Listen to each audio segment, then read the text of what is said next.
Hey guys, how's it going? My name is Adam. Today I'm going to show you how to unsuspend Twitter account without an appeal. So first of all, go ahead to your App Store, Google Play, make sure that your Twitter is fully updated to the latest version. Now what I'm going to do, I'm going to go back to my screen, go ahead to my browser. If you want to do so, log into your Twitter account using your smartphone or laptop, find the suspension notification and then select to start begin or start the verification process, and then enter the phone number or email address associated with your account and tap on next.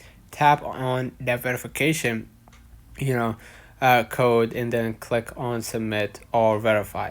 So let's move on the comments if this video helped you. Don't forget to like and subscribe, turn on the notification bell to receive every video we upload, follow us on social media. We will definitely see you in the next one.